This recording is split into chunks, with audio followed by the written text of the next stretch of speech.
Hi hello friend, कसे आहेत तुम्ही सर्वजण? मस्त मजेत आहात ना? मी कोमल गडवे स्वागत करते आपल्या यूट्यूब चॅनलमध्ये, ज्याचं नाव आहे कोमल्स युनिक लाईफ। तर थंबनेल आणि टायटल बघून तुमच्या लक्षात आलेच असेल की आजचा व्हिडिओ कशाच्या रिलेटेड आहे। तर तुम्ही जर स्त्री असाल तर व्हिडिओ शेवटपर्यंत बघा, आणि जरी पुरुष असाल तरी सुद्धा तुम्ही व्हिडिओ पहा, कारण तुमची बहीण, बायको किंवा आई किंवा मावशी, मामी असेल, सगळ्या स्त्रियांसाठी म्हणजे तुम्हाला ही माहिती जाणून घेणं खूप गरजेचं आहे। ते म्हणजे तुम्ही आजपर्यंत ऐकलं असेल की बऱ्याच स्त्रियाच्या तोंडून की माझी कंबर खूप दुखते, माझे पाय खूप दुखतात, माझे हाडं खूप दुखतात।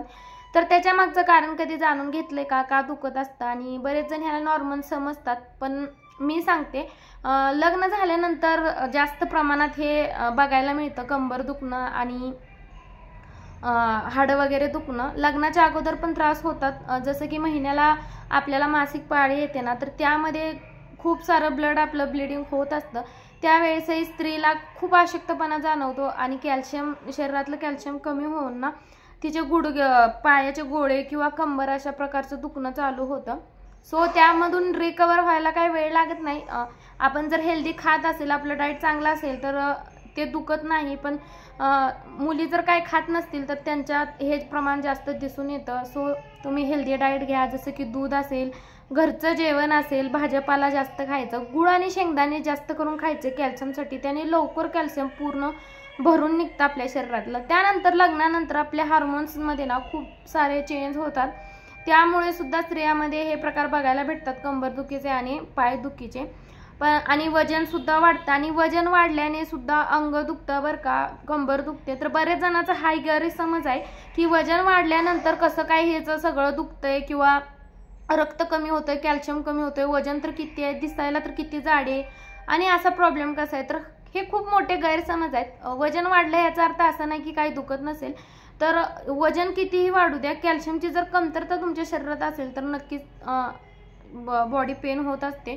सो वजनावर आणि कॅल्शियमवर तुम्ही गैरसमज करू नका। कितीही वजन असले तर डाएट हा आपला नेहमी चांगलाच हवा, थोडेफार एक्सरसाइज वगैरे करायला हवेत। तर डिलिव्हरीनंतर बऱ्याच महिलांचं वजन ना वाढत जातं, त्याचं मोठं उदाहरण म्हणजे मी स्वतःच आहे। माझं डिलिव्हरीनंतर ना वजन एका महिन्यानंतर वाढलं होतं, खूप म्हणजे खूप वाढलं।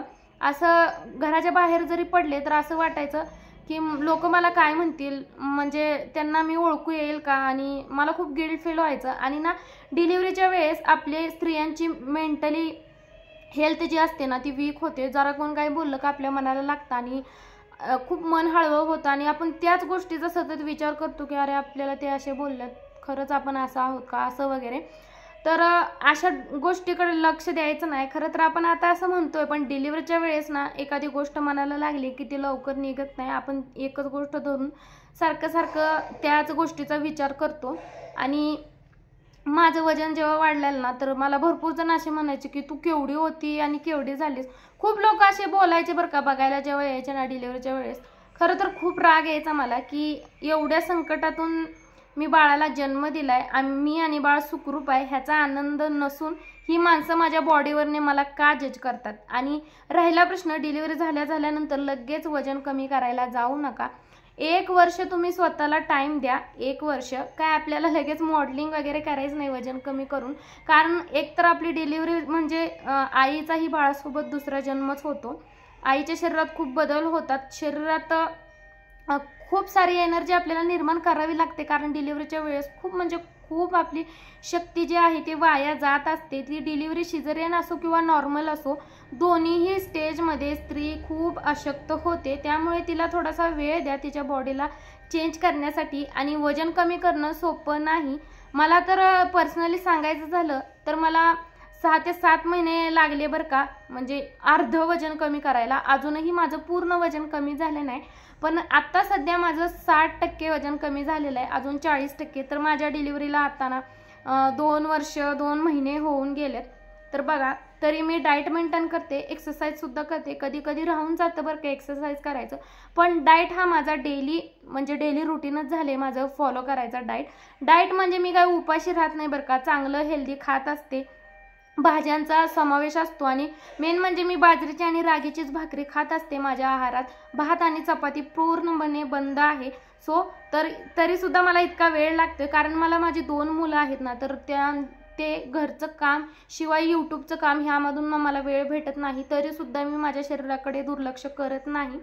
तर अशा प्रकारे कधी कधी मग मलाही त्रास होतो. जर मी उपवास केले ना, तर त्याच्या दुसऱ्या दिवशी मला प्रचंड त्रास होतो, अशक्तपणा येतो, जसं की कंबर दुखते, डोकं दुखतं आणि चक्कर येऊ लागते आणि खूप म्हणजे खूप वेगळं होतं. तर स्त्रियांमध्येच असं होतं. ह्याचं कारण तुम्हाला समजलं असेल की स्त्रियांना डिलिव्हरीमधले प्रॉब्लेम्स फेस करावे लागतात. शिवाय महिन्याला जे पिरियड्स येतात, मासिक पाळी, त्यामध्ये पण तिला खूप त्रास होतात. त्यामुळे तिची चिडचिडपणा होते आणि शिवाय मुलंसुद्धा खूप दमवत असतात.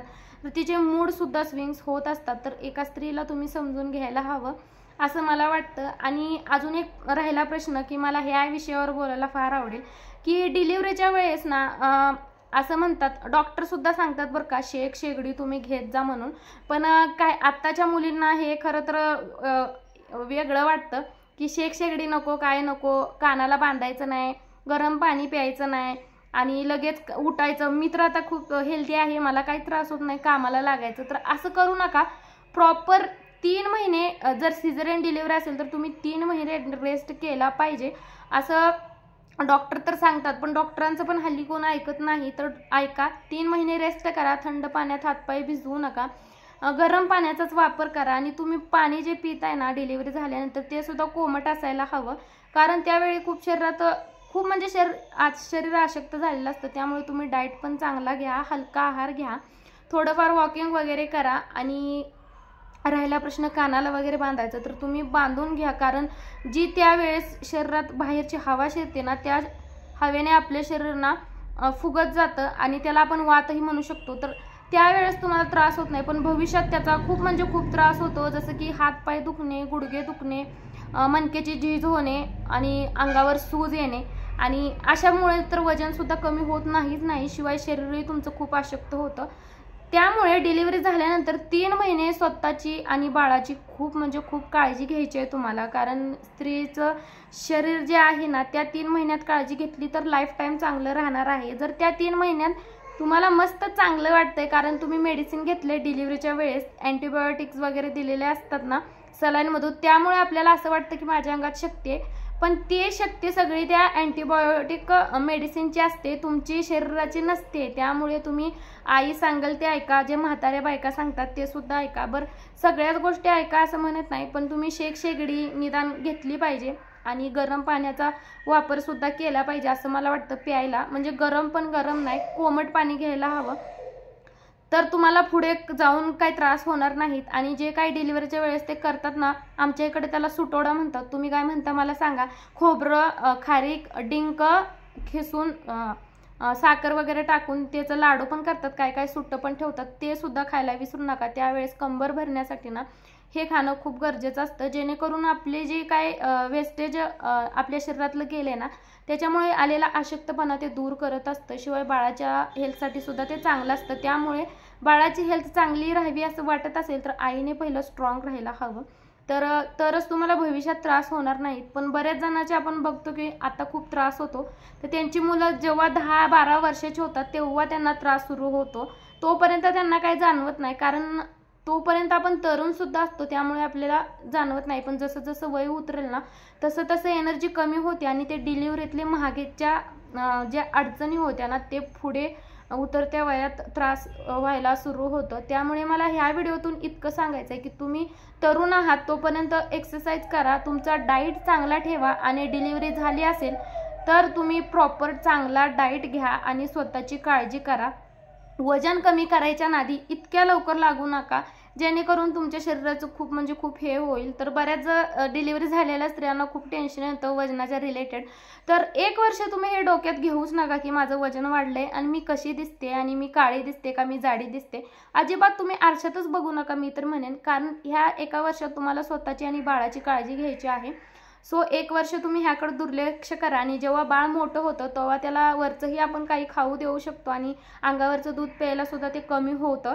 मग तेव्हा कुठे तुम्ही प्रॉपर डाएट, स्ट्रिक्ट डाएट ठेवून तुम्ही एक्सरसाइज करून तुमचं वजन प्रॉपर शेपमध्ये आणू शकता, जसं लग्नाच्या अगोदर होतं तसं. मी पहिल्या डिलिव्हरीमध्ये माझं पूर्ण वजन कमी केलं, पण आता सेकंड डिलिव्हरीच्या नंतर 2 वर्ष झालेत पण मी प्रॉपर शेपमध्ये आले नाही. ह्याचं कारण मला वेळ ना खूप कमी भेटतोय, मुलं खूप दमवत असतात, शिवाय घरातली कामं आणि सोशल मीडिया तर आहेच आहे.